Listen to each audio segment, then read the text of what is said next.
In Module 3, we discuss the play of toddlers.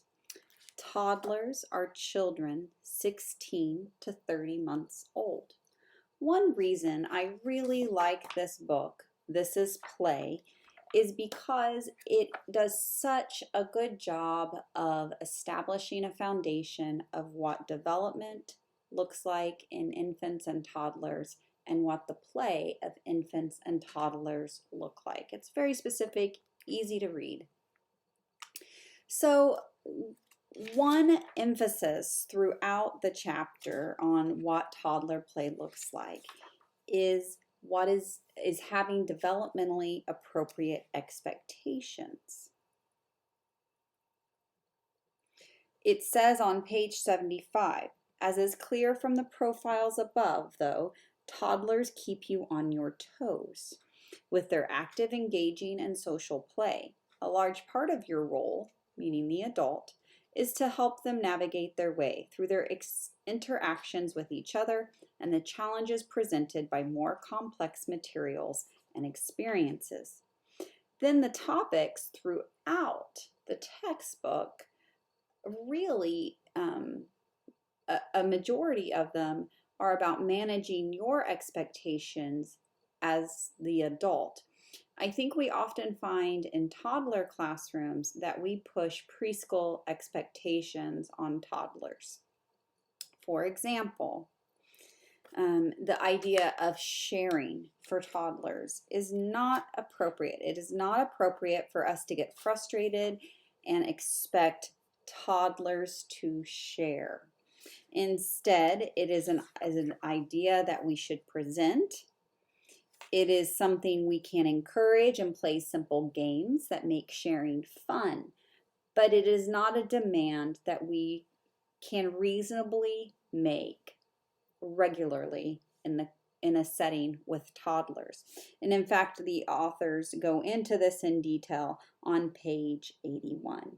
And so whether we're talking about routines that are offered, ideas regarding that, or how you redirect a toddler, which would be guiding. Some of you might have, say this is disciplining, but nowadays we like to use the word guiding a toddler.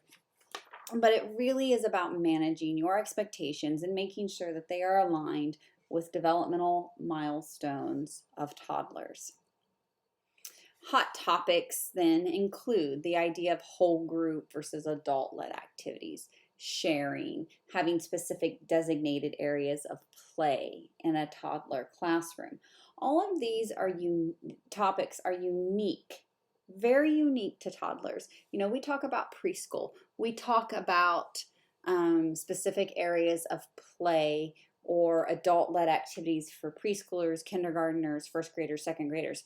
There's a lot of similarities in that conversation.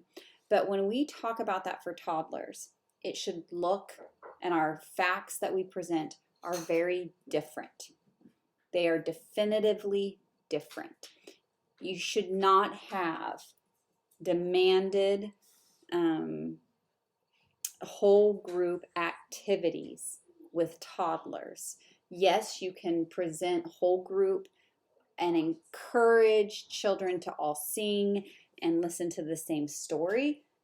But among 18 to 36-month-old children, you should not expect every single one of them to sit and participate 100% for even 15 minutes.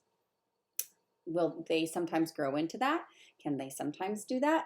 Of course, but it shouldn't be forced upon them. It's not appropriate. Specific designated areas of play, so having a house center and an art center and a music center and a block center. With toddlers, that doesn't recognize how a toddler plays, how a toddler will bring a lot of materials and move them around, all in trying to make sense of the world. And so a lot of those examples are provided in our chapter here in Module 3. If you flip to your textbook to this page, it's at the end of the chapter actually, on, sorry, I should have had it on, and I cut off the pages on the scan.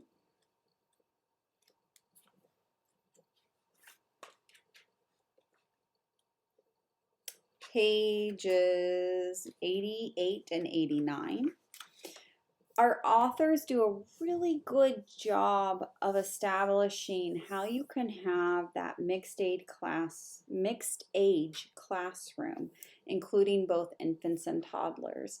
Research would actually support this very strongly because it would allow infants and toddlers to have the same adults as their teachers, as their providers, as their caregivers in those first 3 years. And there's a lot of research that really supports the idea that the connection between the toddler or infant and the adult is arguably the most important element of those years.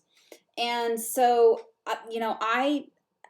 as a mother and as a professional, it is something I prefer. And I think it's a lot of times why you find parents that will seek family providers over child care centers, where in a center, a child is more likely to be transitioned from room at least 3 times, sometimes 4 times before they're 3 years old. And a lot of parents do not like that. It was something I did not want for my own children. And so they seek out the family-based caregiving. And our textbook does a really good job of acknowledging what that mixed age classroom can look like and the challenge it presents, but also how you as the adult can negotiate that environment. Additionally, I would say too, is any of us who have to close classrooms or open them at a center deal with mixed age, as kids are dropped off in pickup. And so it really offers some really good tips and ideas. So make sure you spend some time diving into the chapter, not a hard read, looking at those examples. And then later this week, we'll talk briefly about the other chapter in our module regarding individual differences.